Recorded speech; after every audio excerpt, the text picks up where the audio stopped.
What about the bridge here? You like the bridge here? When he's you can be my James Dean. I'll be your sweet queen. And then like that like you turn the tone down on the drums and he like it's behind a closed door. Comes in real hard. Welcome back to Asinine Radio, a weekly podcast where we talk about music, and well, that's pretty much it. So let's go.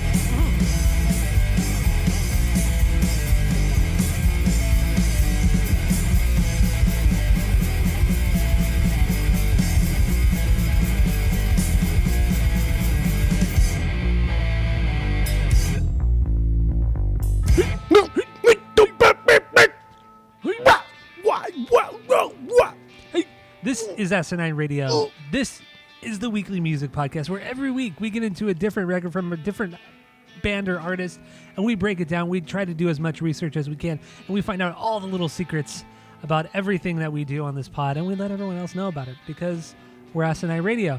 My name is Tyler, way out there, hundreds of miles away, way out there in the ether is Jeff. Go to Apple Podcasts, go rate, review, and subscribe to us on there. Follow us on social media at Asinine Radio. I'm almost done with the intro. I know you're bored. We have a phone number you can call. Leave us a voicemail. Send us a text message. It's 503-893-5307. We also have a Discord channel. If you want to be a part of that, hit us up on the socials, wherever, on email. I don't care. We'll send you the link. So that's always fun. Mm-hmm. I don't know. That's all I got for the intro. So that was fun. Yeah, I'm already having a blast, right? Yeah. Already having a blast. So, what are we doing today, Jeff? Senses Fail. Let It Enfold You. Now, Jeff, what's your origin story with Senses Fail? What do you got? Go. This was a popular album when we were in high school. These guys came out. This was incredibly popular. And their first EP that was before this was popular. But when Let It Enfold You dropped, we had to have been like juniors, maybe seniors. Yeah, probably seniors. Right. But it was just, dude, it was so fucking popular. And I'm not even going to pretend like I'm going to do this episode in like an objective standpoint. This is purely subjective. And I don't even care because there's so much nostalgia for this. And it continues. It just continues. And I don't remember the first time I heard Senses Fail, but I remember the 15th time, the 30th time, the fucking 100th time. I remember all of those times. So I don't know, man. Right. I love this album. Okay. So was this the first thing you heard from them? Was this record or was it the EP? No, it was this record. It was the song you just played. It was Buried Alive. Okay. That was the first song that I ever heard from Senses Fail. And then this record came out and I loved it. And then I listened to the EP and I loved it. And then I just sort of tapered off because as we did in our rankings, everything else after this, to an extent, was okay. And it was the same thing. Yeah, so I tapered off for a while. Before this week, I'd only listened to 3 of their albums in their entirety. So, and which ones were they? It was 1, 2, and then I can't remember. Renaissance? I think it was Renaissance. Oh, okay. Yeah. I mean, that's a good place to jump back in. Is that record? I mean, because that is their best record. And then they're split with Saves the Day. I listened to that one too, last year. Of course you did. I don't like it though. But yeah, whatever. Okay. All right. So that's your origin story. Real quick, my origin story is I don't know. I don't know. I remember a lot of my friends listening to this record. You being one of them, Mike, and then a couple like Brian Moore. I know listened to this record a lot. Blake Vasson listened to it. I mean, they were popular within the scene for sure, and a lot of people I knew liked this record, liked this band a lot. But it never clicked for me. I mean, I was always more of a metal guy, more of a punk guy. So I never, especially in high school, I never got into the emo stuff. Back then, like I've talked about before, I hated Taking Back Sunday. Fucking hated that band. It took years. It took years for me to get into that band. Yeah. but I love Taking Back Sunday now. I think they're, I mean, for the most part, they're fantastic.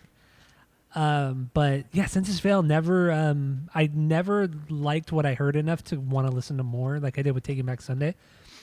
This scene just kind of, it went by me. Like I just didn't, it just was not for me. Maybe I've seen Census Fail at some, I'm sure I've seen Census Fail at some point at some show. I just have no recollection of it. But yeah, I don't know any specific time I listened to them for the first time. It's just very, they're very not in my radar, I guess you could say. But this week was interesting. It was interesting, right? It was so it wasn't well, there were moments where it was almost terrible, but for the most part, like overall, it was good. It was good because the good stuff, the really good stuff was very, very good, but the bad stuff was pretty terrible.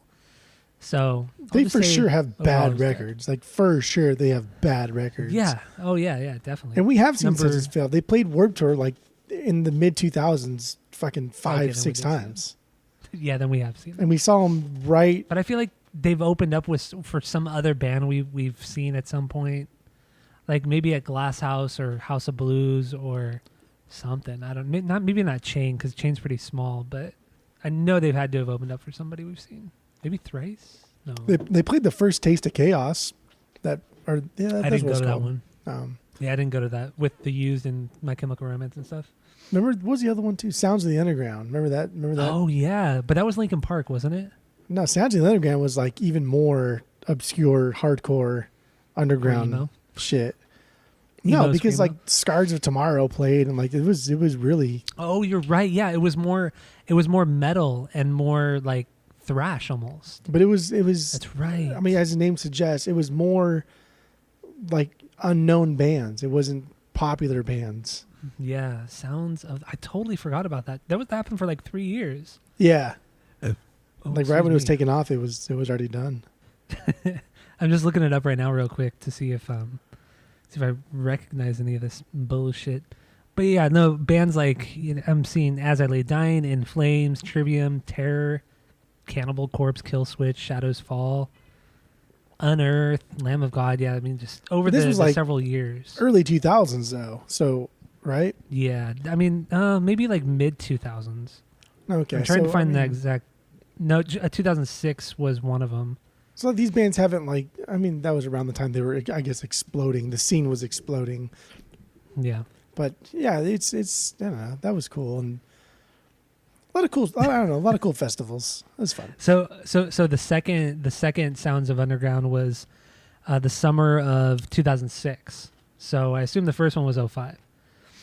So probably 05 through up through 2009 or something, I'd say. I mean that's pretty much describes like the best of the scene, I guess. It's fine. Yeah, there's a lot of these bands, man. But I never went to this tour, but I've seen a lot of these bands on other tours like Ozfest, Warped Tour, and then just with other bands and artists. Good stuff though. Good stuff. Good stuff. So, what are your initial thoughts on this record? And then, do you have any stinkers? And then, what's your biggest banger? What do you got? My initial thoughts are I love this album because it's nostalgic. I've seen Census Fail probably like 5 times, 6 times, because Renee likes Census Fail and she likes a lot of Census Fail, not just this album. This album is like one of her least favorites. What? I shouldn't say least favorite. This is not her favorite album, but it's her top 3. But okay. But I mean, she's a metalcore person. She likes As I Lay Dying. She likes a lot of metal music. So I didn't ask her. I probably should have asked her, but I didn't ask her if she likes Renaissance or the other one. Forgot what the name was. But I've seen In My Heart or something. I've seen Census Fail a bunch of times. I saw them. Oh, they opened for fucking Bayside, which was a bizarre combination. Weird. Because whatever. But yeah, my initial thoughts are unless they were only playing stuff from their last record. No. Okay. No, because they ended the show with, I think, Buried Alive. Oh, okay. I mean, I think they would have to probably they'd probably have to throw that song in their set because it is their most popular. Census Fail's a band that like everybody knows like one of their songs. Like they're such a good one or two opener for any band in the past 2000 to 2014. Like, because everybody knows like one of their songs, and they're a name, dude. They're a brand, they're a name. And even though they're not huge and they haven't made a name for themselves, the name Census Fail invokes something. People recognize the name. They've been around for a long fucking time, longer than I thought they would ever be around. And this album is nostalgic. This album is crazy good at times. I can see where, this is my subjective goggles coming on. There's a lot of repetition in this album. Some of these songs are fucking identical, but I don't care because they're bangers. But some of the choruses, just like you change one or two notes and they're the fucking same thing over and over and over. But I don't care because this album's a banger. And what was the other thing you asked me? Oh, I know. I have no stinkers on this album. Oh, no stinkers. Yeah. Zero stinkers. We talked about Buried Alive. That was the first one we played. That's my 3B. It's my third banger. But my favorite song. Okay. My favoriteest, my mostest, extra most bestest favoriteest song is Irony of Dying on Your Birthday. That is my favorite Census Fail song.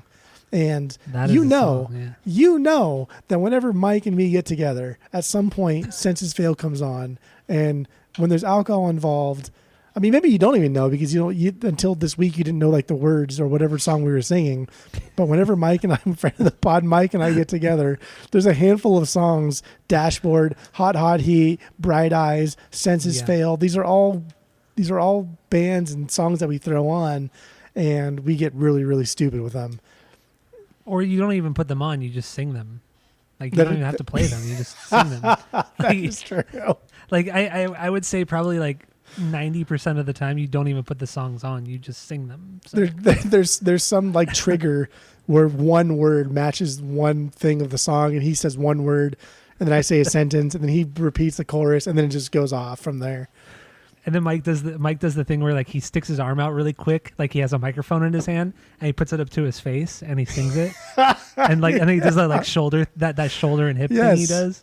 Yeah. Locks the elbows out fully extended and then comes back in real fast. Oh, the man is so predictable. I love it. Oh, that's so good. Dude, that's what we do. Irony of Dying on Your Birthday is easily that's like your BB. It's like beyond BB for me. There's like, I mean, I did really, really try. So I don't, they're all not bangers for me, but I have like 5 of these that are like beyond bangers. Wow.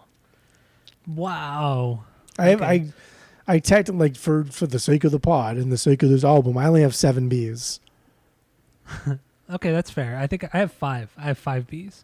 That's 5 more than I thought you'd have. I mean, but they're only bangers in the context of the record, you know? Like I'm to be perfectly honest with you, I would not playlist any of these songs. Just the way she goes. Would not playlist a single one. That is wrong, but that is fine. That is fine. So I also have no stinkers with this record. There's nothing that is just overtly just gross and embarrassing, but there are definitely parts where I think, dude, you could have probably cut this album down by like 3 songs and nobody would have ever known. So, and those songs are the last, like, at least the last 2 songs. So Martini Kiss and what's the one Angela Baker? That? Yeah, Angela Baker. Like those songs. Okay. Dude, I've heard these songs That's like fine. 100 times already on this one record. But so yeah, those are definitely not bangers for me. But and then with this record, I don't ever recall a moment where I've listened to this record in its entirety except for this week. But I know I have listened to this at some point, whether it was with you or Mike Absolutely, or you have. whoever. But I don't have any recollection of it. So yeah, I got no stinkers, but my BB is also your BB. That's the irony of dying on your birthday. Yeah, that is my. I was surprised. I was fucking surprised when I got to this one because I was kind of. The latter half of this record was much better than the first half, except for the last 2 songs. But yeah, the irony of dying on your birthday. That was a pretty cool song. It's pretty good. The first verse is pretty intense with his screaming. And it's very unique to him because I've listening to all their music, he's never screamed like that on that first verse. It's weird. It's very weird for him. And then just that kind of like abrupt sounding, kind of chugging guitars in the song. It's different from the rest of the album, which is cool. But that chorus is incredibly catchy. It's incredibly catchy. It's like it drones. It's almost not even melodic. It's just you know what I mean? It's stupid. But it's still very catchy because it doesn't seem like he's trying. It doesn't seem like he's trying hard to be melodic or be catchy. You know, I don't know. It's just it's very emo. Like it seems natural. I don't know. God, it's so fucking emo, dude. And it's just like subject material. I was blown away by. I've never really dug deep into these lyrics, but I never thought that they would be as deep as they were. Not saying they're a 10-foot hole deep, but they're much, much deeper than I thought they were going to be overall. Yeah. And I was pleasantly surprised. I was pleasantly surprised that this album took effort, and these guys really put a lot of effort into this, coming off of the fact that they didn't even know each other. This was a band formed by Buddy, who wanted to form a band, and then posted something online, and then just took a bunch of musicians that responded to the ad, and then formed a band, which is not. I mean, how many bands in the history of music have played out like that, right? And Metallica. Become the best ever, that's not a knock. It's just that's how Metallica did it, though. But it's weird, and like, I don't know. It is weird, yeah. It's weird because now we talk about these bands like, oh, they've been friends for so long and they've known each other and is friends of a friend, but then it's like, no, he just posted a fucking ad and they're all like in their teens and they came out, and I think it was just the explosion of this scene and the emo sound itself transitioning from like because emo hardcore is what it was originally, and it came from the hardcore punk scene and then went into the emo scene or the emo hardcore scene, and then transition into what we now identify as quote unquote emo of the 2000s. Screamo is like an offshoot of emo. Screamo is a better description of the band, especially this record. Well, Screamo is a better description of the genre, but when we talk about emo, when most people talk about emo, nobody talks about the hardcore stuff that came in like the 80s and the early 90s. When people say the word emo, we're talking late 90s and then most of the 2000s. And this band just rode those coattails. They wrote some pretty fucking catchy songs on this album, and they got deep enough on the surface on a first listen where you could think like, oh, these are pretty cool lyrics, man, I can identify. But then years later you dig back on them and you're like, holy shit, these are actually deeper than I ever thought they were. Dope. They were, but they weren't like, I feel like a lot of it was like word vomit, you know. He was deep at moments and points in the songs, but sometimes it was just like there would be like a verse or pretty much just like a random verse that would just be like, okay, this doesn't really, to me at least, it didn't really make sense in the context of the song of what else you were talking about. It just sounds like you were trying to be poetic or trying to use a bunch of words that sound like kind of sounded good together, but otherwise it doesn't really flow. I think within the lyric standpoint. I agree until I started reading more into the lyrics, into what he was talking about, into who he was. And even, I mean, dude, like the guy's well read. And definitely. Yeah. Like the name Senses Fail, taken from like Charles Bukowski, and like a lot of the songs are taken from various literary books and poems and stuff. And like Hot Water Music, for instance, is a band that took their name from a Charles Bukowski poem and story.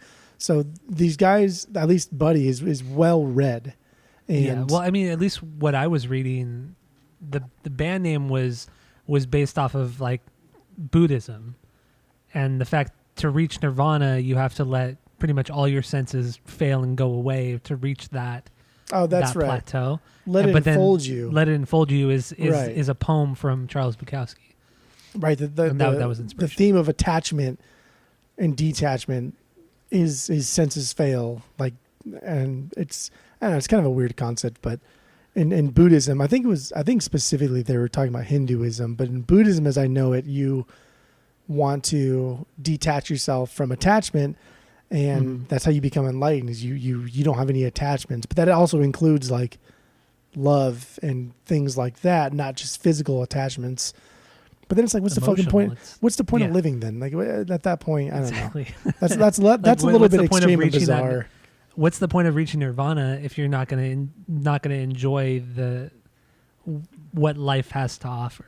You know, like theoretically, if everybody on Earth right now decided to do that, then the human existence would cease to exist, right? We would be done. You literally couldn't exist. So, I mean, you still have to eat, and you still have to have the basic human needs. Well, like reproduction is like a basic human function to the survival of our species, and reproduction itself. And we're one of the few animals on Earth that does it for pleasure. And so if you take that away and become detached from that, then the existence of our species is kaput.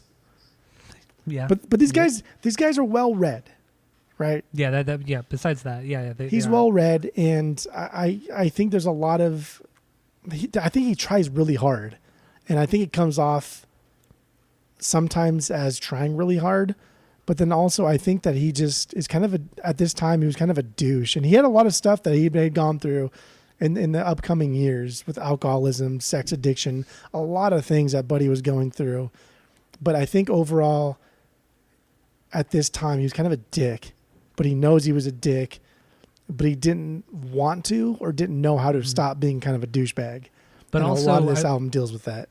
I was reading too, the little bit that's written about this record or the recording of this record is that they were all just partying like crazy. Every band member was just like drinking heavily, smoking a lot of weed, just having a good time. Or at least that's what it seems like. It was just like party central, which, you know, we don't really see in a lot of bands after 2000.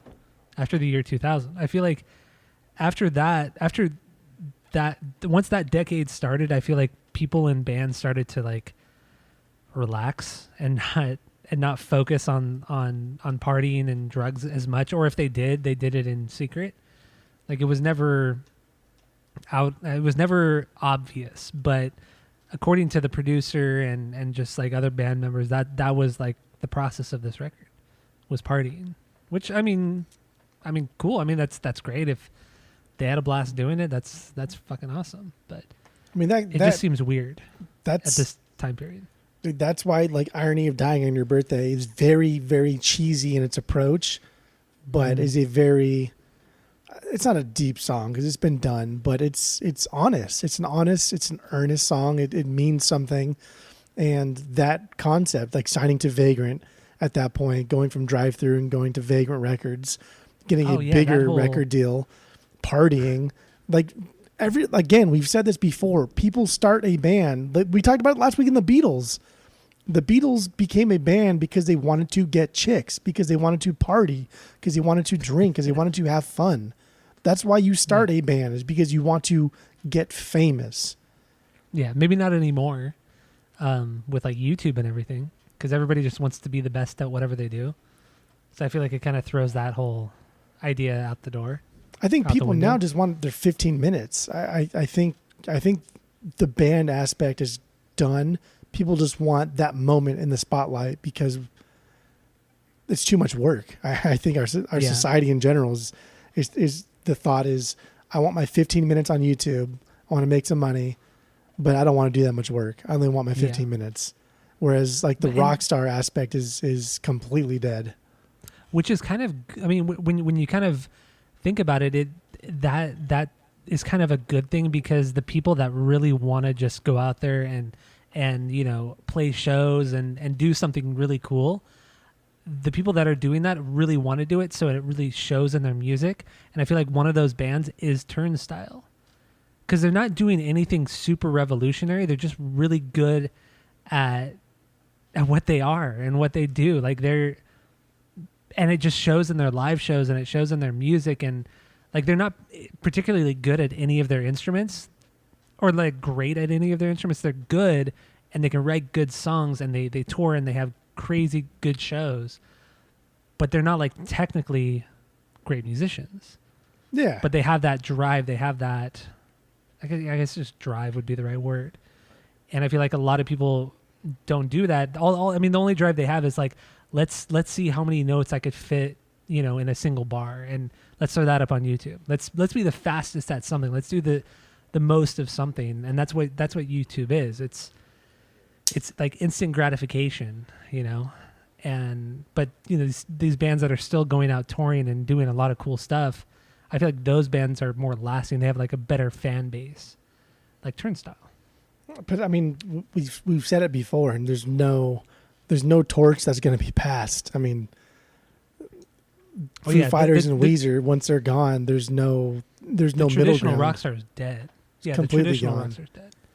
Honestly, the only genre of music now that treats music as a party, like Census Failed did, is like hip hop. The hip hop community,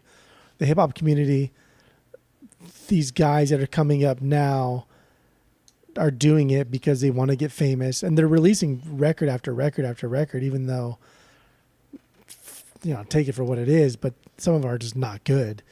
But they live the rock star life. Like, look at fucking 6ix9ine, my boy 6ix9ine. Oh, I hate that guy so much. But he's one of the worst.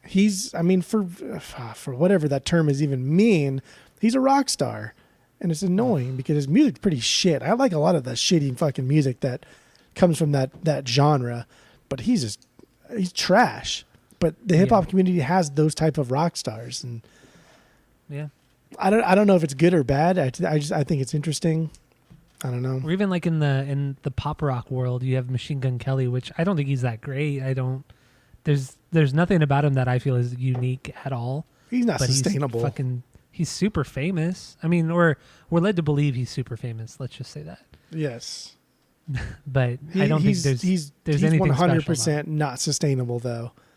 Yeah, he's not sustainable like Cardi B is or Nicki Minaj, even Lizzo. These are big names in the hip hop world that are sustainable, that will be around for the next 5 to 10 years, that are living rock star lives the way Guns N' Roses lived, the way the 80s hair metal bands lived, the way 90s punk bands lived, the way the 2000s alt bands lived. It's just the passing of the torch between genres now, and I think it's cool, but rock music is fucking almost donezo. There's the closest thing you'd have in a modern, and even a slightly modern sense, would be like Avenged Sevenfold or Trivium, maybe Lamb of God. I mean, yeah, but how long have those bands been fucking putting out records? For 20 years. Trivium's been around Trivium and Avenged have been around since the early 2000s. Dude, Lamb of God's first album was like 2003, 2004. No, it was before that, I think. I think they're a 2000s band. Are they? Okay, maybe. I'm not sure. But even bands like Korn, Korn still have that rock star look, where every member has their character. They have their unique look, for better or worse. They have that. Or Slipknot too. Slipknot have that. Those aren't fair though.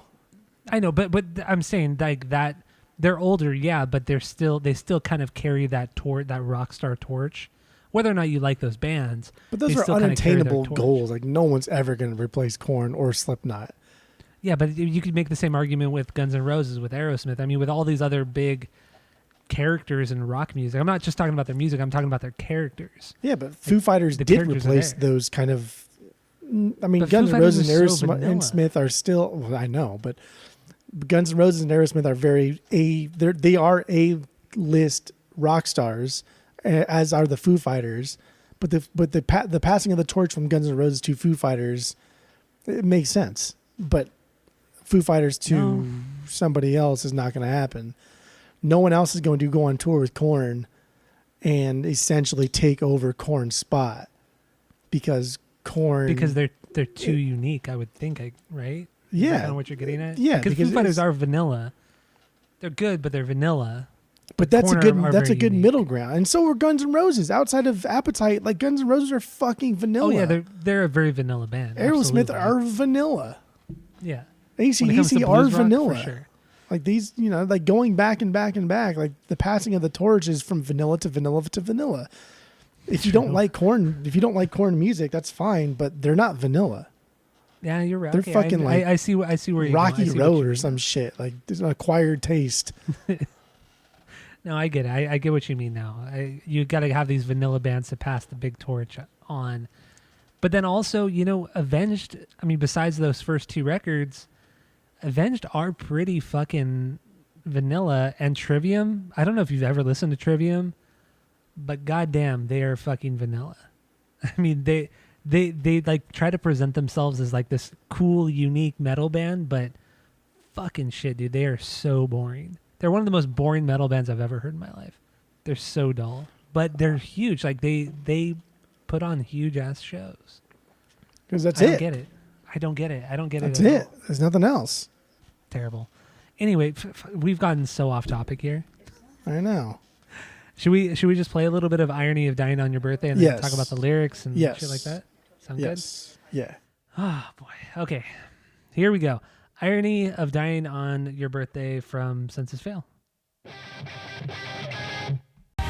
There you go. A bit of irony of Dying on Your Birthday from the Census Fails. All right, what do you got lyrically on this one?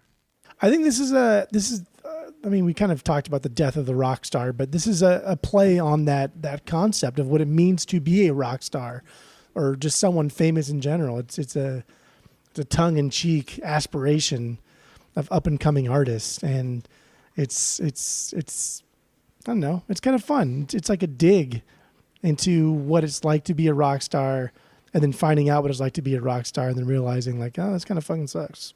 I didn't really get that lyrically on this one. I just feel like he's just extremely depressed. Oh, excuse me. He's extremely depressed, has suicidal thoughts. He just wants it to end, and he knows that death will have no real impact on the world. And he only says that because when he brings up like Jim Morrison and other things like that, even those people, they left an impact, but even then it wasn't big. It wasn't anything strong. So like, what is his death going to do to the world? And he thinks it's absolutely nothing. And so I feel like it's that conflict in his mind of whether or not he should commit suicide or if he should just go through with it because it means nothing. His life means nothing to anybody. I think we're on the same page. We're coming at it from different angles. I think I feel like it's way more personal than what you're saying. Not that that's a bad thing at all. No, it's literally the same thing. We're saying the same exact thing. So hear me out. Like he's locking himself. If we're taking it literally, he's locking himself in a room. He's drinking until the clock strikes noon. As he's writing, the next line is with a pen, a pill, and some paper. Rock stars drink, they do drugs, they do things to help them write, to clear their minds, to do whatever. There are things that he's pushing himself to do for the music, in my sense. But ultimately, both of our things are in line of he's not happy. He's wondering, what if I die? What happens? And there was a couple instances too in like interviews where he had said like, where Buddy had said that he loves being in Census Fail. It's great. He said, but if it ends like abruptly, if something happens where nobody likes him anymore, he was just grateful for the time that he had in it. I had a good time. It was fun. It was fun while it lasted. And I think that's kind of where this song is going. He's wondering what else is there. And I think that's a very rock star thing. Is we see the great rock stars, we see them, party, and then they climax, and then there's that transitional period of music where they make a couple albums that aren't that good, but they're finding themselves, and then it's all downhill from there. But in their personal life, they become better people. And I think he's already trying to achieve that. He's already trying to be a better person because he's already wondering, who the fuck cares? Who cares about me? Nobody cares about me. But I think ultimately, this is a song about him thinking that he wants to be a rock star, but then realizing that being a rock star probably sucks. So now he wants to just be a better person. And I feel like maybe that's kind of a little bit profound for his age. And I only say that because what he was interested in with Buddhism and the name of the band Census Fail, like trying to reach, like detach yourself from, the common people, I guess you could say, and just focus on yourself. So I don't know. But don't forget the last line of this song. He says, so like the whole last line is maybe I will write a sad song or another cliche poem of the person that I long to be, right? And that's he's pretending that he wants to be a rock star, writing these songs that will make him famous. But then the backup hardcore vocals are saying, it says in time, and that's in the background, in time, that this stuff doesn't happen overnight. And his concept of being a rock star, which rock star can happen overnight, but to be a good person doesn't happen overnight. That takes time. And that's why I think that this is, on the surface, him trying to be a rock star, but ultimately, like you said, being kind of like ahead of his age and maturity, I guess, realizing that to be a true rock star, it takes time. I totally understand your view on his lyrics on this one. It totally makes sense too. It's just it's cool how we have these different interpretations, which is, you know, kind of what I always hope for when we pod, is that we have these different interpretations, and it's nice when it happens. So. I was very surprised that these were even more than face value lyrics. I really was. Yeah. I while I was listening, I thought, dude, these lyrics are going to be stupid as fuck. But, yeah, you know, in the end, after reading about it, as I was going through all the records and reading about him and a little bit about him and, you know, his style. Yeah. I mean, it was surprising. Definitely surprising. Fucking surprise. All right. What's your 2B? What's your 2B? Let's get into this. Oh God. No, you always go first. So what's your 2B? Okay. My 2B's Choke on This. Okay. Choke on This. Where does that sit on the That is not a B for you, I guess. Okay. Wait, no. That's like this? right in the middle. That's right before New Jersey. That's right after Slow Dance. Oh, that's my 5B. I'm sorry. That's my 5B. Okay. More of a punk song, right? So, or at least on anything else on the record. Yeah. I mean, it's a good song. This is the one that I was very curious to hear your take on these intros for coming from someone who hasn't heard this song like 1,000 times. Like for me, because I've heard this so often, I know exactly what song this is. They could play this live faster, slower. They could omit a beat and I would know exactly what it is. But coming from you, this probably sounds pretty damn similar to a lot of the shit they've done. It does. Oh, totally. Right? Totally, it does. But but I mean, overall, this is a more, like I said, this is a more punk sounding song. This is probably the most punk sounding song on the entire record. But I don't know. There was also some cool palm mutes and chugging that you don't normally hear from them, at least on this record and the subsequent 3 records. Or 2 records, 3 records, yeah. Dude, but the palm mutes. This is a good one, yeah. The palm mutes match the drum beat well. Like yeah. The drum's using a lot of toms at that point, and you throw in the palm mutes. This is a band that's not like they were like 19, 18, 17. One of the guys was like 14. These are the guys. These the are drummer guys, was 14, right? Yeah, these are guys in their teens, so they're not. I mean, they're not Clapton out here. You know what I mean? They're not fucking Jimmy Page throwing down stuff at an early but I wouldn't age. expect them to.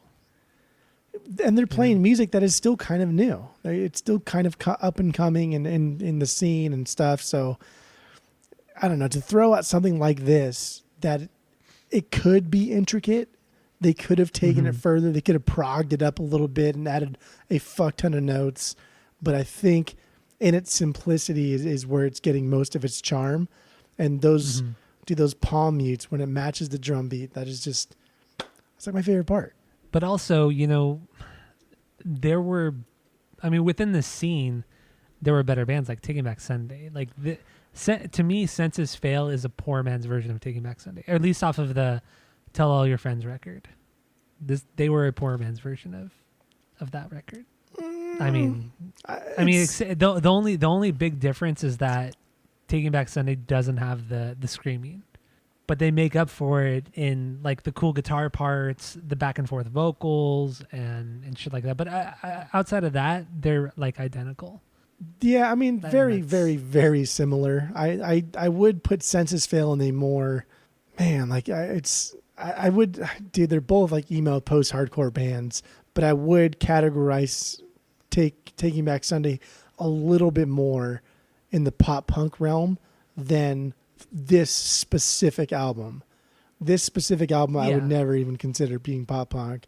It is strictly emo, post-hardcore. Well, only because of the screaming, though. No, I mean, but like subject material, I think a lot of the minor chords that they use, there's nothing up-tempo about any of this album, really, as opposed to Taking Back Sunday, where there are elements to it that are a little bit more pop-punk. But, I mean, just fucking splitting hairs here. Because you're right, they are very, very, very similar. Coming out of the same scene, coming out of the same at least the first Taking Back Sunday record. Geographically, not even, coming out of the same area. That's true. Yeah, no, I didn't even think about that. Yeah, they're both from New Jersey. Did not even make that connection. So who knows how many times these bands played together? I didn't even think about that. Yeah, so I mean, splitting hairs as it is, but this because this is like the scene we grew up in, and even though you don't like this particularly, but you grew up in this. Yeah, I grew up in it, but I didn't like the scene. But like I had scene. Friends. I knew the scene because like I had friends. Osmosis, just it soaked into you because this was our high school. Yeah, this was like half of our high school was this. Yeah, a few of my friends listened to this. Like I said, like you, Mike, Brian Moore. A few of those, like Kevin, listened to this. You know, but like the TPK, the hairstyles, everything about this was this scene. So and like just you throw a fucking stone and you hit 14 people that are TPKs or parting their hair to the side. That's the stuff that All Time Low is still trying to do, and that was well before they were like born. And this is the scene. This is the scene.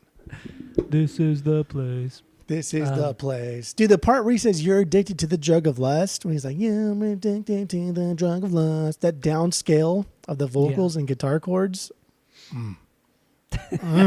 Like that's my favorite line of the album. That one line, yes. Because of that scale? Because of that scale, because it kind of it flows, but it doesn't seem as natural as it possibly could be. Mm-hmm. And it's just kind of thrown in there. And that part, that one line of you're addicted to the drug of lust, I think is just I will say good. There are some moments on this song that are just way too whiny for me. Like barely made it a banger because it's just a bit too whiny. I don't know. Like the I'll dispose of you. I'll dispose of you. It's like just, a later. I don't even remember it. I don't even remember. It's just there are just certain inflections in his voice that just make me just embarrassed a little bit. Like, I don't know. I mean, yeah, embarrassed? You're young. You're embarrassed? You're young, but you're also like, come on, dude. Have you heard some of the stuff you listen to? Embarrassed over here? Like, I listen to some pretty amazing music. I will say, though, I was thinking about this a few days ago. Yeah, what's crazy? I was thinking in my mind a few days ago that there are a few bands that I can never defend. Like, that I will probably never listen to again, and I don't know why I liked them when I was younger. Like the two bands that really come to my mind are Taproot and Thursday. I don't know why I like them. I've gone back. Thursday makes sense. Taproot makes no sense. In what way? Makes no sense in what way? Why Taproot is not? No, Thursday and Taproot both are not very good. I mean, Taproot's worse than Thursday, but at least with Thursday, there were a lot of people in our extended group, that really, really like Thursday. That makes sense. And Taproot makes no sense. Yeah, I love that record, Full Collapse. I mean, fuck, I can't tell you how many times I listened to that record, but going back within the last couple of years, man. Kevin Lever had a Thursday shirt, didn't he? Like, you wore fucking... No, I had a Thursday shirt. Oh, God. I had a Thursday shirt because I used to listen to that record so much. And going back to it in the last couple of years, I just thinking in my mind, obviously, that record's not good. That's how I feel about Finch. Finch is another one of those bands too. I liked them a lot. I did too. I loved them. They're not good though. They're not. I passed up their vinyl on Black Friday. It was like $10, and I was like, "This is not very good." Yeah, right? I mean, I wasn't huge on Finch, but I mean, yeah, I remember liking them a bit and listening to their record, but yeah, going back to they're not good. Oh, okay, all right. It's just weird how there are the few bands that you just can't figure out why you like them, and even like going back nostalgia wise, you can't get into them. Like not even the nostalgia can save it. Yeah, It's just embarrassing, man. that means they're like real bad. Yeah, and Taproot and Thursday are those bands for me. Maybe we should do Thursday. No, But I'd never want to do Thursday. we should do full collabs just to do. Why not? Just for fun, just for shits and gigs. Next week on Asinine Radio, we're doing Thursday's full collapse. So get into that. What about the bridge here? You like the bridge here when he's you can't be No. my James Dean, I'll be your sweet queen, and then like that like you turn the tone down on the drums and he like it's behind a closed door, comes in real hard. No, man, I can't get into that style. But you weren't even close now. He's way too whiny, man. Dude, it's just like the way the song stops and goes, because that bridge is so slow and it just trudges along. And then it goes right back into the I give you these roses, but I left in the thorns part. And it's just like, there's no cymbal hit in, like 1, 2, 3, let's go. It just goes right into it. I love it. I love that. I love that the song can go from slow to fast and you don't even realize it until it's already happening. Yeah, but his vocals kill it, man. They kill it in a bad way. Should we play a little bit of Choke on this and then get into the lyrics and music a little bit more? Yeah. Right, so here's Choke on This from The Census Fails. A bit of Choke on This from Census Fail. Dude, this song is so fucking good. There's some really tight drum fills during those verses. It's super tight. But oh my God. dude, his vocals, man, I cannot get behind it. I don't get it. There's some hardcore vocals later on. Yeah, but they're not. It tries so hard, and that's what I don't like about it. I don't like that they're just there, just mashed in there. Yeah, there's no reason for it. Like there's no, there's no build up to it. Yeah, exactly. It just throws them in there. That's another reason that I've never really liked screamo, is because of that. And then like when AFI started doing it on Sing the Sorrow, the first time I heard that on Sing the Sorrow, I was instantly turned off. I hated it. I fucking hated it. Even to this day, there are parts of AFI that I just, like on December Underground, sometimes it doesn't make sense. There's no reason for it. December Underground and beyond, AFI is terrible. No, minus one song. Heart Stops, which still doesn't fucking make any sense to me. Banger. Did you see I bought the Blood album, by the way? I did. But you didn't comment on it when I texted you. Because it didn't sink in for like a day. Actually, until it was yesterday when I was looking on OfferUp and somebody's selling the Blood album for like $20, and I was like, wait a second, what the fuck? Tyler bought the Blood album, and that's when it really sank in. And I was like, good God, dude, that album is trash. It's good. It's good. It is not good. It is bad. That is a bad album. It's not bad, dog. Bad album. Get the fuck out of here. All right. So what do you got lyrically on Choke on This? I think this is about him. This is about him. See, I watched a little bit of South Park. I think this is about him using women for sex. I think he's got some serious issues, like some serious trust issues, and he won't let himself get close to anyone. So he puts these girls down and leads them on, so he doesn't have to get close. And I think the song makes it seem like he purposely leads girls on and tries to get them to fall in love with him so he can take advantage of them, like physically, mentally, emotionally. Yeah. And I think this is a song about him just being a bad person, and I think he knows it. I'm totally with you on. I totally agree with you on that, on the lyrics on this one, and how he says the worst things about these girls that he's been with, and he's wildly manipulative, and it's kind of weird. And there's another song, I can't remember what the song right now, but there's another song where it's very kind of, there's a couple songs that are very creepy. Like he like stalkerish, and I don't know. Like I understand like you tell a story, but when you throw a song like, stalking a girl next to a song like this, it's, I don't know, man. It's kind of weird. I do think it's weird because we're at a point now where this is not like acceptable, but I also think it's honest. And I mean, we did a little bit with like Circa and that kind of honesty, but when it comes to self-reflection, I think it's always okay. Mm-hmm. But then when it comes to actually being honest with yourself and how you feel about people, even when you're a douchebag, I think it's shunned upon. And for him to come out and say like, yes, I take advantage of people because I have like a problem. And he recognized early on that he had a problem with this.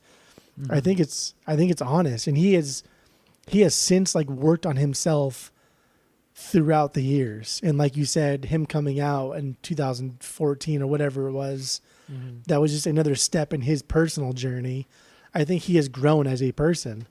And I think there's honesty to it. I think there's honesty to a band like Census Fail and Buddy saying that he uses people because he can, as opposed to another band where they mask using people as just, a consequence of the scene. And I think that he, in his lyrics, I think there is a sentiment of feeling bad. Mm-hmm. I don't think any of these songs are just outright him defeating a woman, or it's a conquest. Yeah. I think he recognizes that what he's doing is really fucking shitty. Yeah. But he continues to do it. Which, for whatever that's worth, I don't know. In 12-step programs, like admitting you're an alcoholic is the first step, right? Mm-hmm. And I think he's in that step right now. I think it's cool. Yeah. It's endearing. Yeah, no, I understand that viewpoint. But regardless, there are some moments on here where it's questionable, like how kind of crazy is this guy? I understand telling a story, but these kind of stories are kind of based off of reality to an extent. So okay, but whatever. Who knows at this point? Who knows? That's my 2B. That's your 2B. Yeah. There we go. Damn, dude, we're like an hour into this. Do you have any more B's? I have a few more B's. Okay, let's see here. What is my... Everything froze up. Okay, here we go. Yeah, bite to break skin. Bite to break skin. My 2B. Interesting. Why is that interesting? That is not a B for me. Well, but you still like it. Yeah, I love this song. I like that. I like this is kind of where on the album you're starting to hear the lead guitar kind of do their own thing, and kind of, it's not two guys playing the same thing, and you're starting to hear kind of the push and pull of that, which is nice. And that's how this song starts. It has that high guitar lead, and then the rhythm just kind of, it does the ringing out, the dun dun, like I don't even know what that's called. I guess just like the ringing out of those notes, and then everything just kicks in, and it's exciting. It's upbeat. The vocals sometimes kill it, but I mean that's most of this record. But then the verses I really like because it's just the bass, the drums, and the vocals, and that's always kind of exciting in a song. So, also that melody, man, in the chorus, pretty damn catchy. Okay. And the breakdown, pretty fucking brutal, for them at least, for them. So it's a good song. This is a really good song, or a really good song in the context of the record. But what do you got on this one? For the most part, I agree. I think the chorus is weak, though. I think the chorus is a little weak. It's just a little faster paced and slower vocals. Whatevers. That's why I listed it as an okay song. But that bridge part is leading into that like kind of breakdown thing, dude. Very dark, very angsty, very good. And this is a dope song. Very pop punk, though. There's a lot of cool bass parts, but it's very pop punk. Well, I guess maybe with the verses, when it's without the guitars, that's a pretty pop punk thing.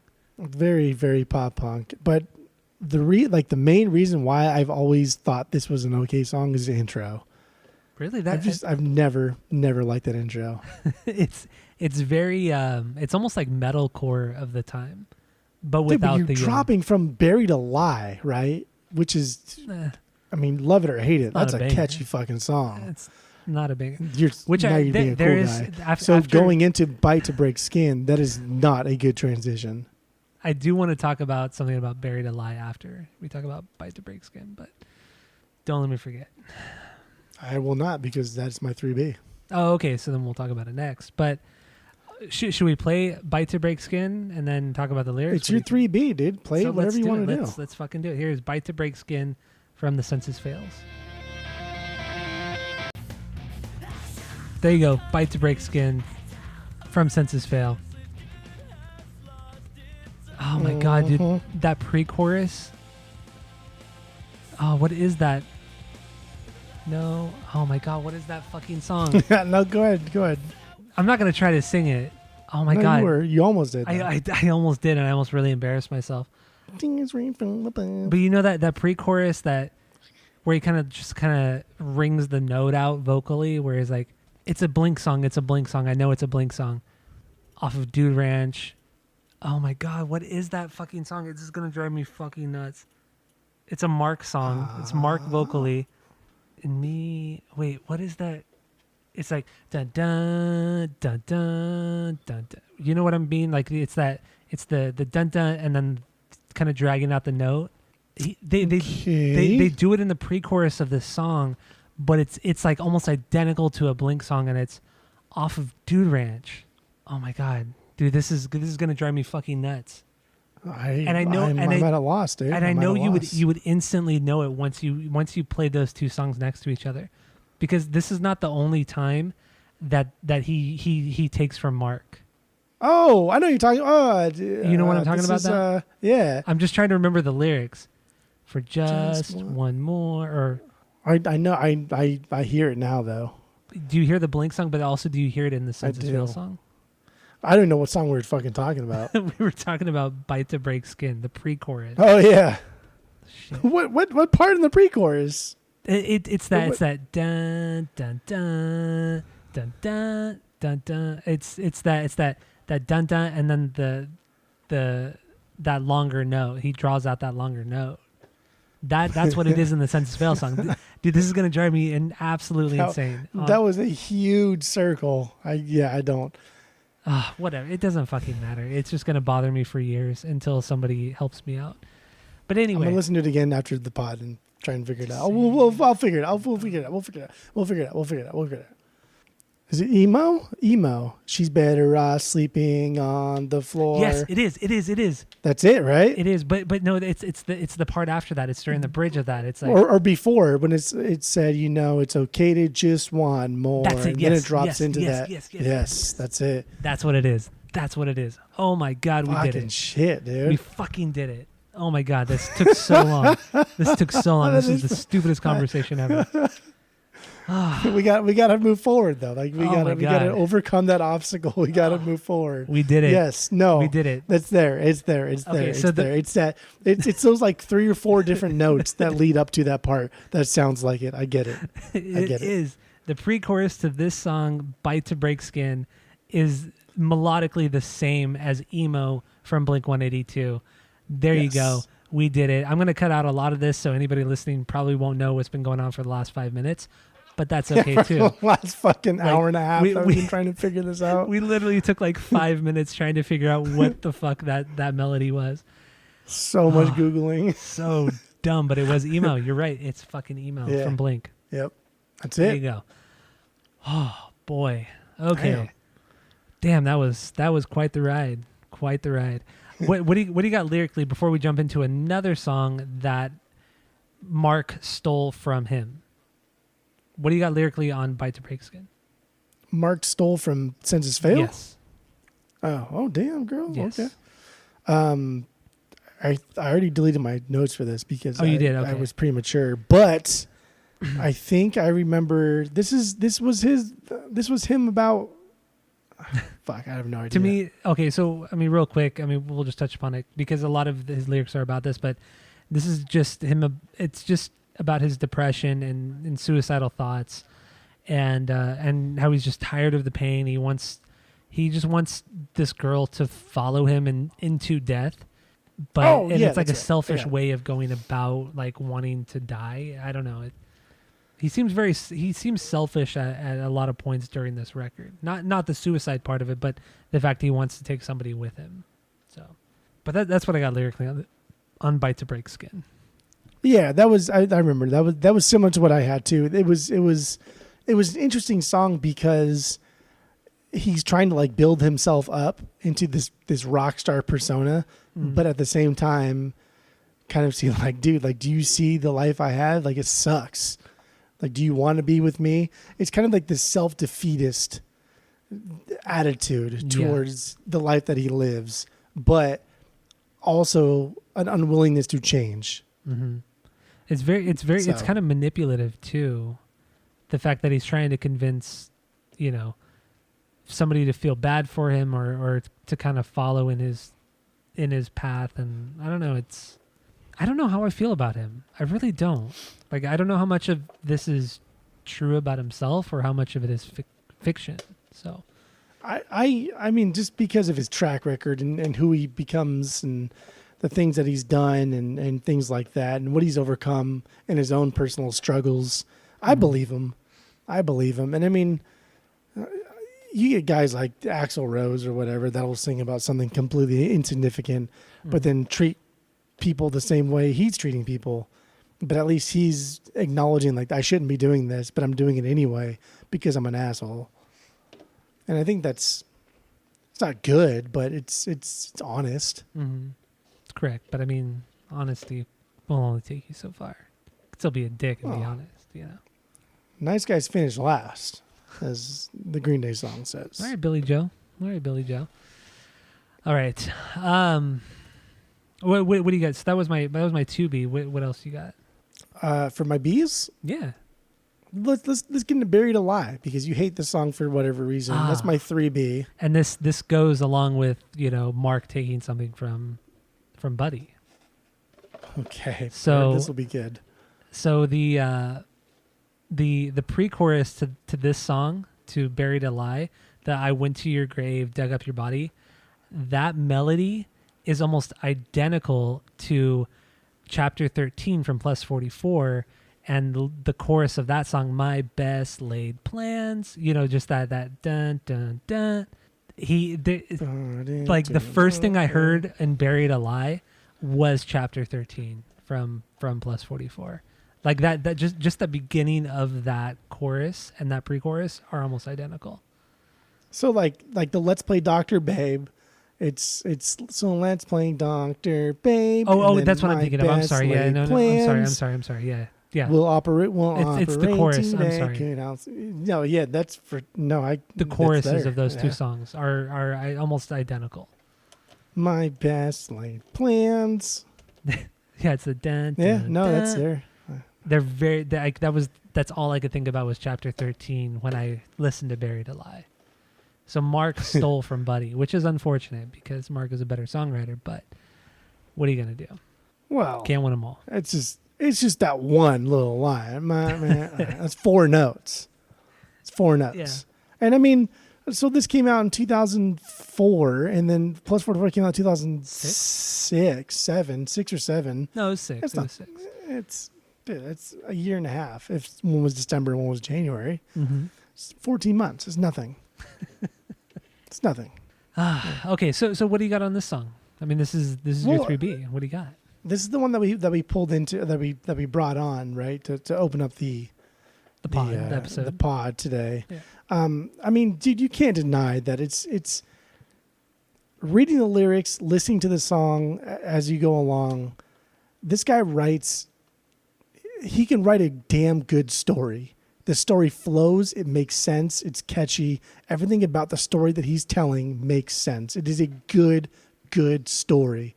It just so happens to coincide with a really fucking catchy song. Mm-hmm. Mm-hmm. Like you can't deny that.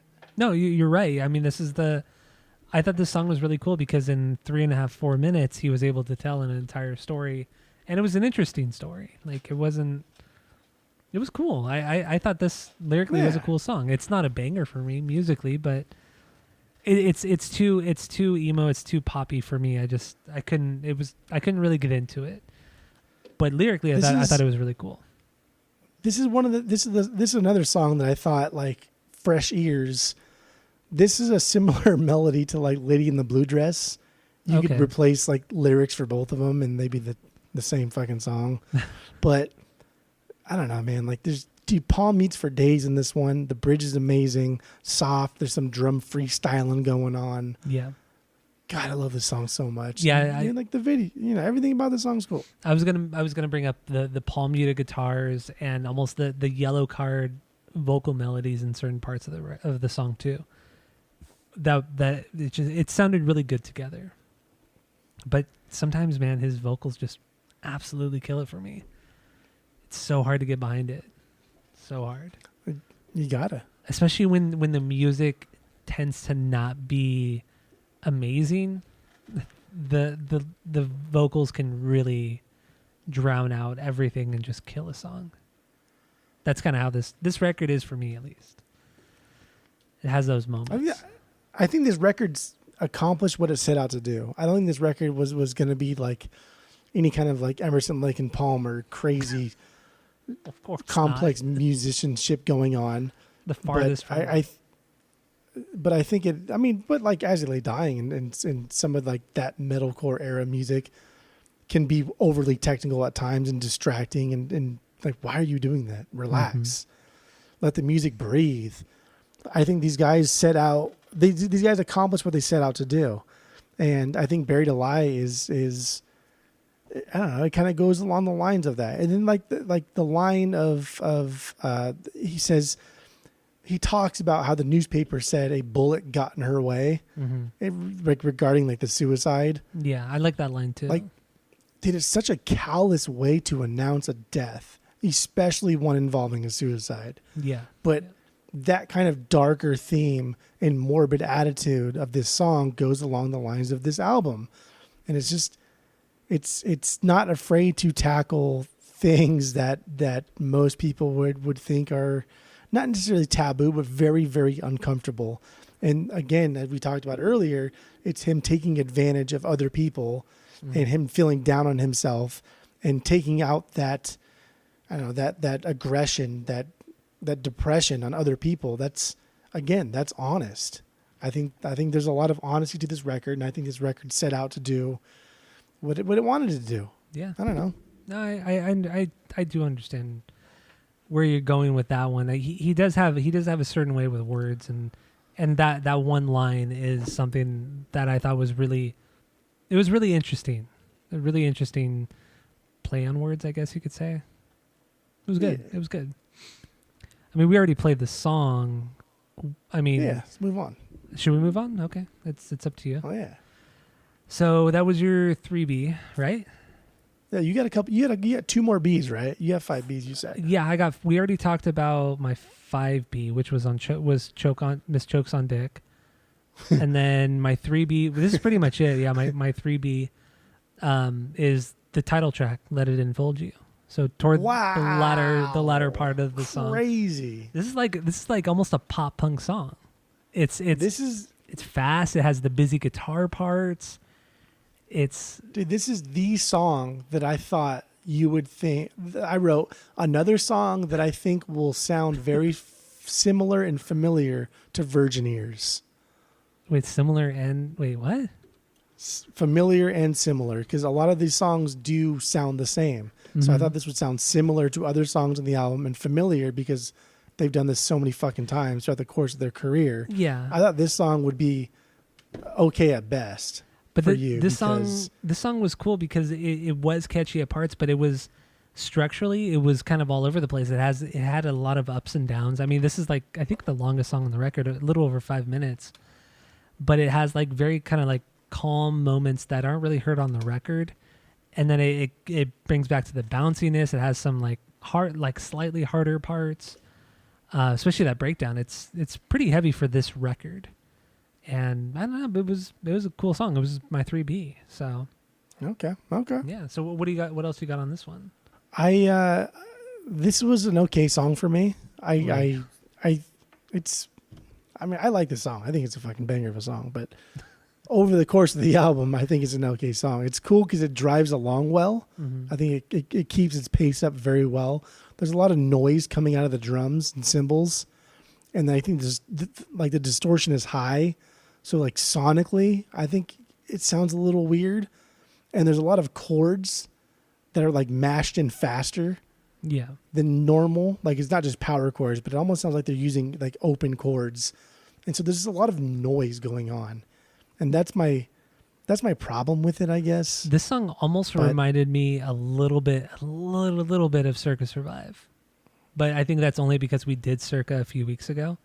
But the way the guitars kind of play off of each other. There are definite similarities between this band and Circa Survive. The difference being Circa's better. This band is like a 12-year-old version of Circa Survive. Yeah. But that's not like a knock to them or anything. It's just Circa Survive are just better musicians. And just because Jimmy Page didn't write a fucking guitar-based album doesn't mean that it's a bad album. True. It's just different. It's different, Tyler. Not everyone can be fucking Got the Life, new metal, dude. Korn. You're right. I mean, not everybody could be, or nobody could be like that because that is literally the greatest song ever written. Nobody wants to be like that. Well, I mean, it's the greatest song ever written, so nobody could ever be that good. Just the way she goes. What are you gonna do? But anyway, Let It Enfold You. Should we play that? Talk about lyrics. What do you think? Let's play it. That's all we do. That's all we do is play songs. So here it is. The title track, Let It Enfold You from Census Fail. There you go. The title track, Let It Enfold You. Oh my God, dude. There are some pretty solid moments in here musically, but his voice sucks, man. it's so bad at times. It just kills the songs sometimes. Oh my gosh. I know you guys like this band a lot, but man, his vocals are rough. And I like bad vocalists. I mean, Tom DeLonge is one of my favorites, but he doesn't kill a song like this guy. I mean, bad vocals aside, it's they fit with the song. They fit with the album. They fit with the concept that they're going with.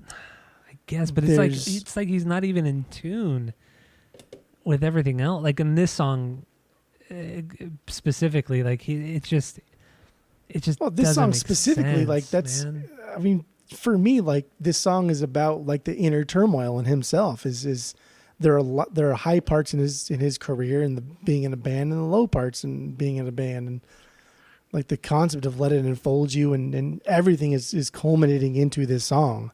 Yeah. And so I think singing like that with the instrumentals like that, how everything's kind of disjointed is the way he feels, is again that honesty coming forward. He doesn't know what to think, what to feel.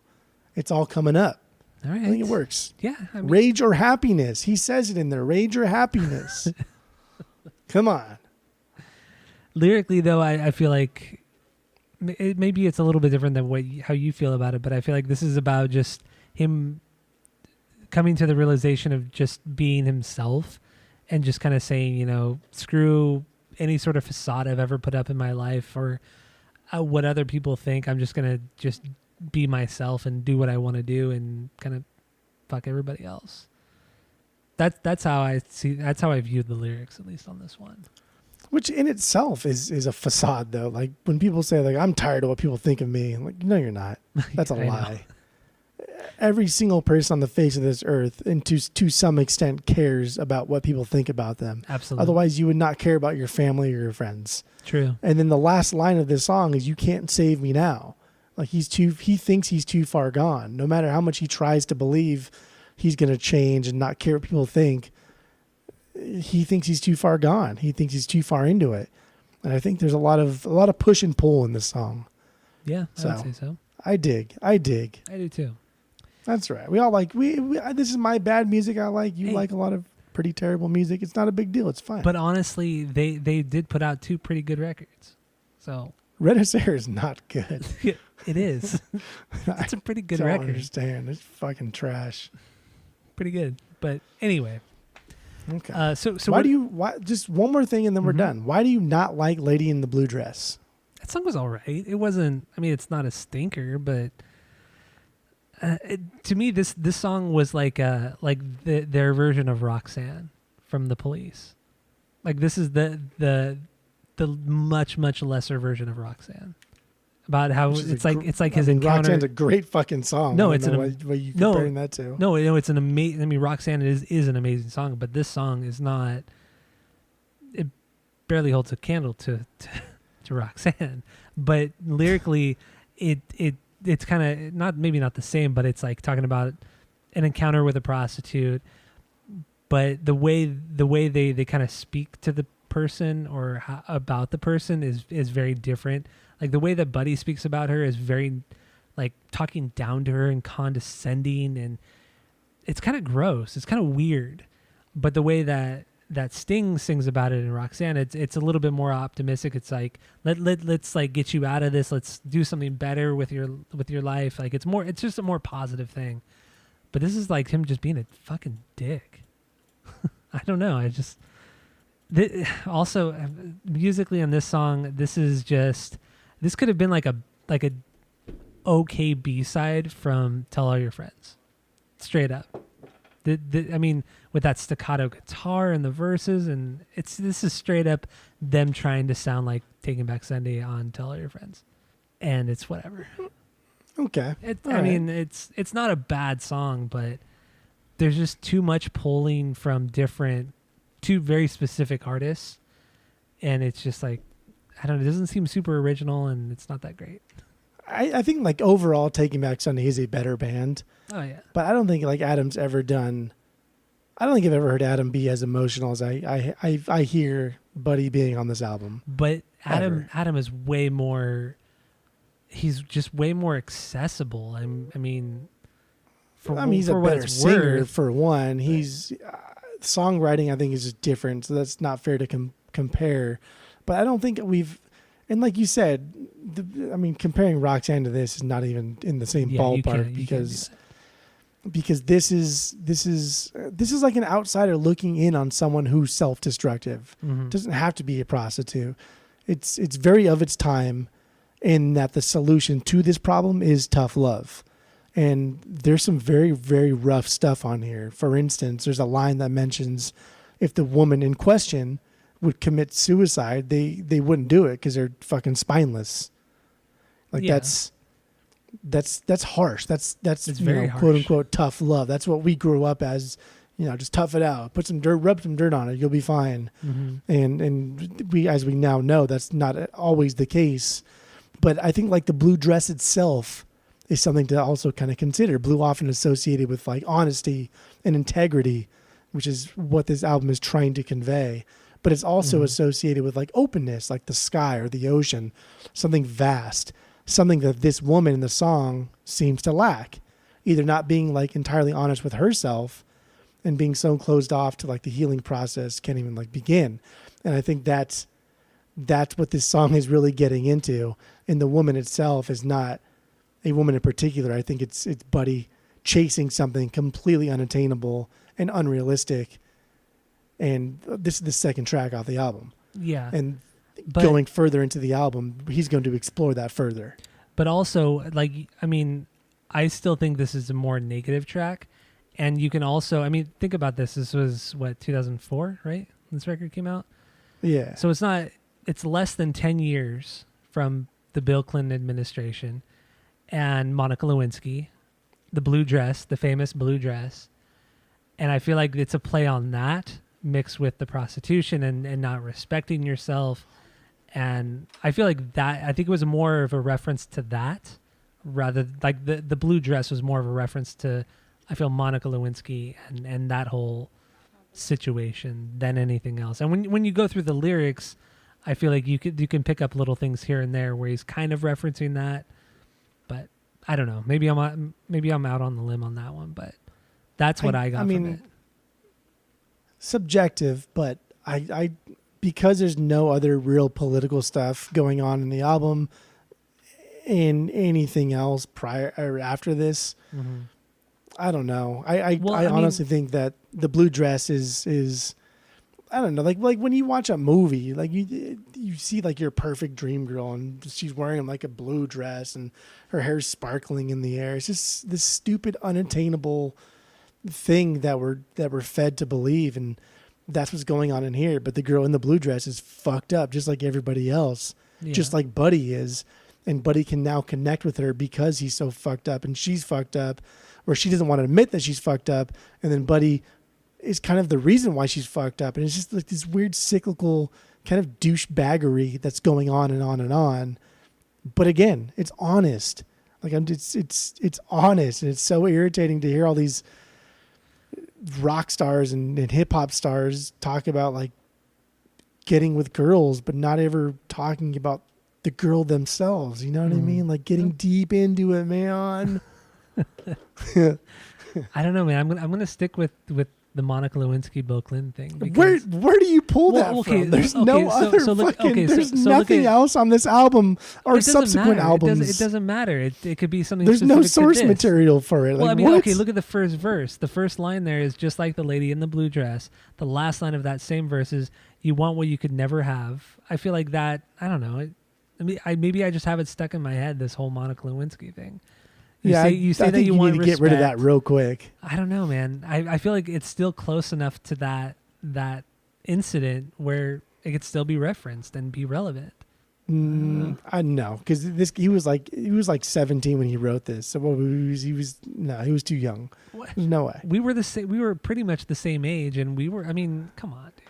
Yeah, but we quote it just because it's funny. Like we don't know really anything about it aside from now. But we also, now being older. We also talked about this 17, guy being a little bit more profound than we were when we were 17, 18 years No, old. but the next line is, "You've got cigarettes on your breath." Like that's a direct like after having sex with somebody and then somebody smoking in your bed. But then it's like, you were more along the lines of the prostitution thing, the hairspray, cheap perfume, sour in your sweet, like all of these things. Yeah, but that is very. I'm not very, but that could be. That's not Monica Lewinsky. But no, but it could be talking about prostitution. Those three lines right there.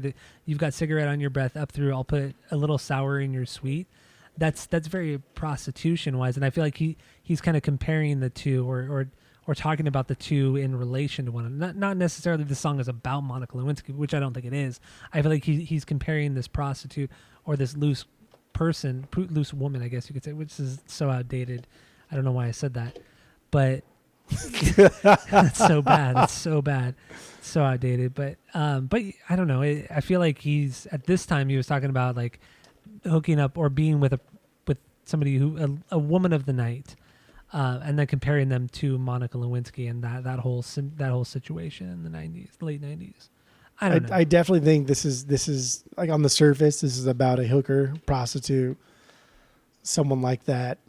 Getting deeper, I think this is about him making fun of the fact that our ideal woman is something that's unattainable, and our ideal woman who is a lady in the blue dress, and that is this.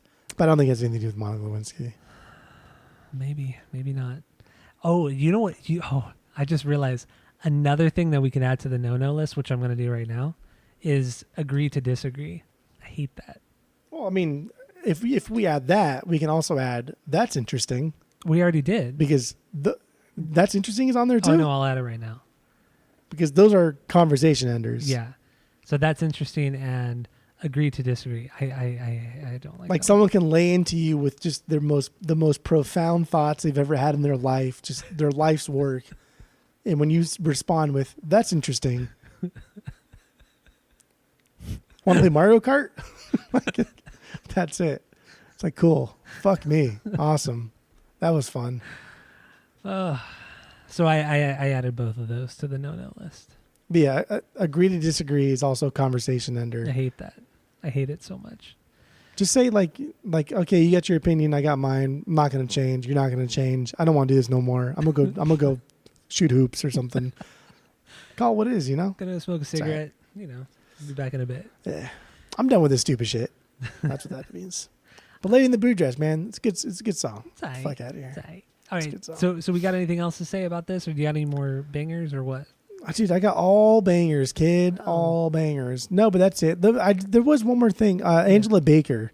That was Yeah. one that I thought he sounded a lot like Ben from Yellow Card.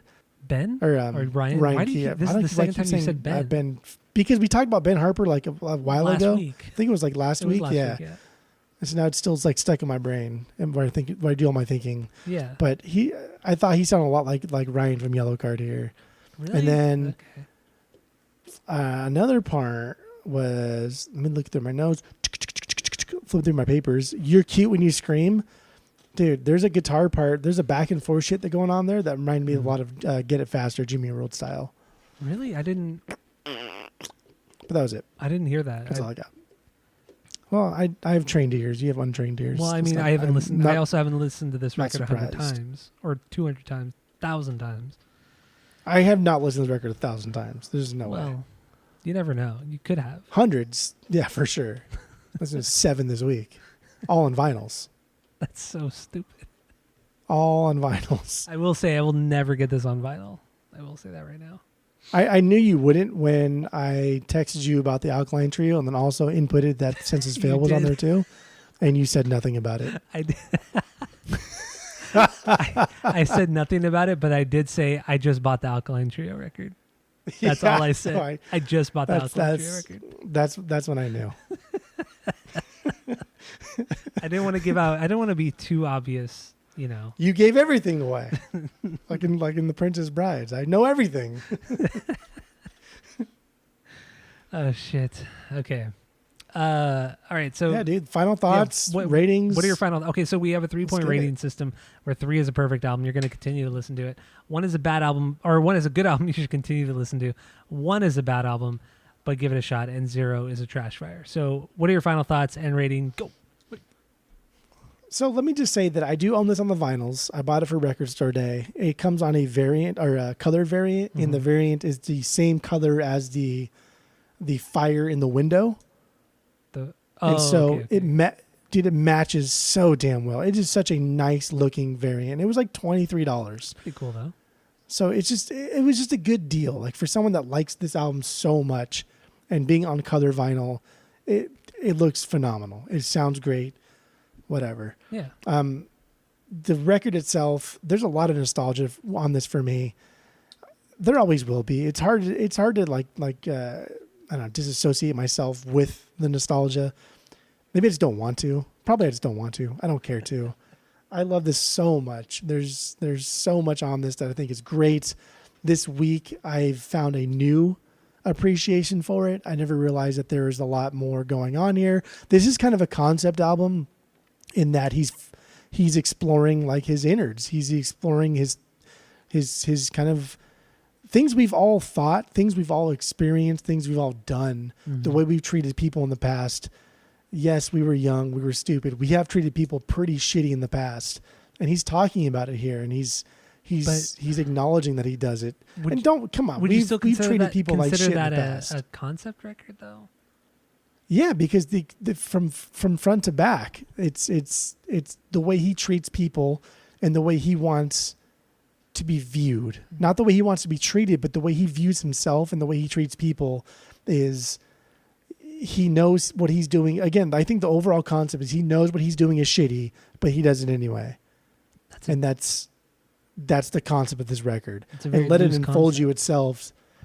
That's not a loose concept. That's honest. That's more honest than fucking a ton of stuff we've ever done on this pod. And Let It Enfold You, just the cover art itself is just looking into the mirror and seeing some monster, but that's you. Like that's what it is. Like he's looking into the mirror and it's on fire. That's him, but he refuses to believe it. Yeah. No, I shouldn't say that. He didn't refuse to believe it. He knows it, but he's not willing to change it yet. And that's the concept of this record. And and like as much as we've grown as people in our personal lives, we've treated people pretty shitty in our younger years. Friends, girlfriends, whatever. Yeah. We've done some really mean things to people, and it's really fucked up. And so it's nice to know that we weren't the only shitty people. Yeah, we weren't the only shitty people, and we have grown to be better people, I guess, from it. We have learned from our mistakes. Yeah. And have grown older and wiser and more mature, and can recognize our faults and hopefully never ever do them again. But we are human, Especially So, to the extent that we did when we were younger.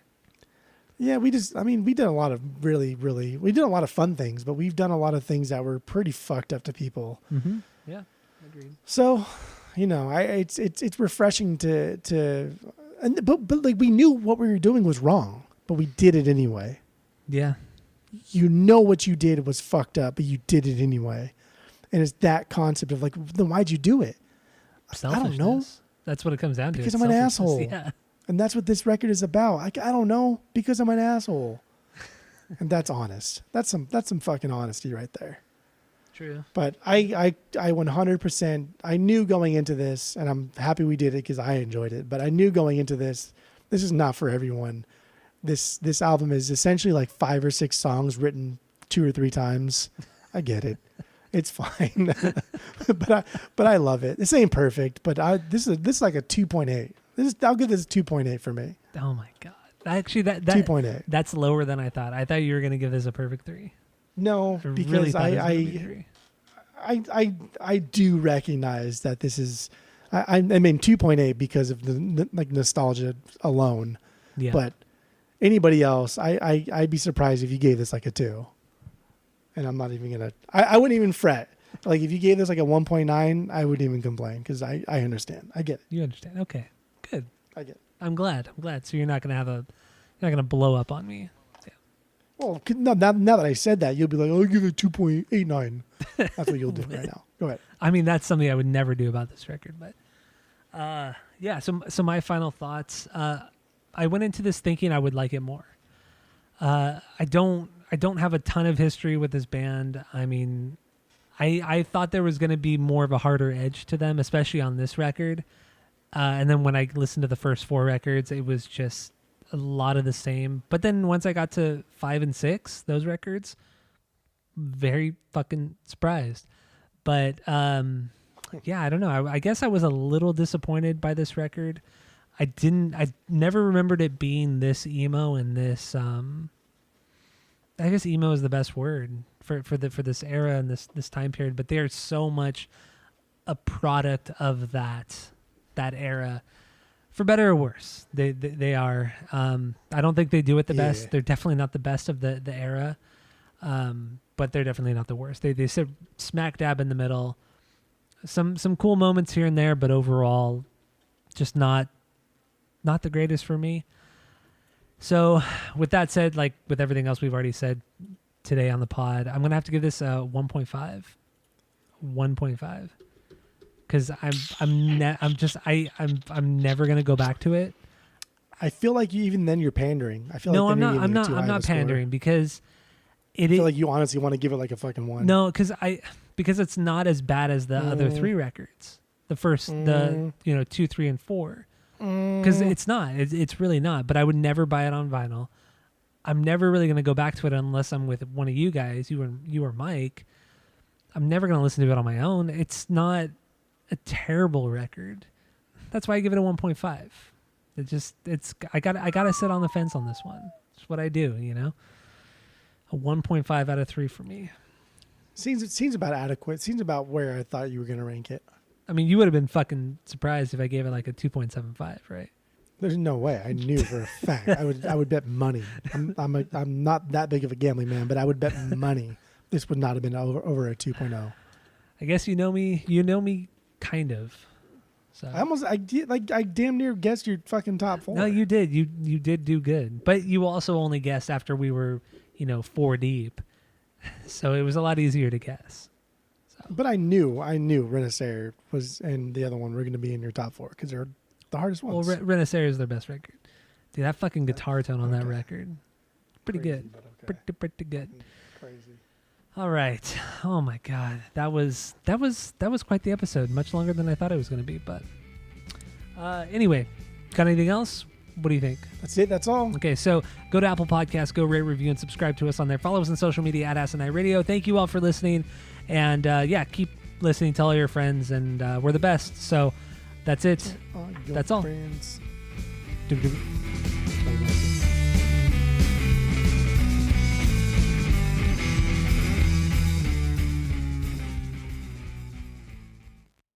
Of course, not your number one. It'll make sense. Cock, No, but of course not my number one. You silly? Come on. You silly boy? You fall down? fucking. I'm excited for this one. I'm excited. Oh yeah. I am. I just because you think I don't like it. I mean, you're going into this really negative. Yeah, I'm going to this negative. What about the bridge here? You like the bridge here? When he's you can't be my James Dean. I'll be your sweet queen. And then like that like you turn the tone down on the drums and he like it's behind a closed door. Comes in real hard.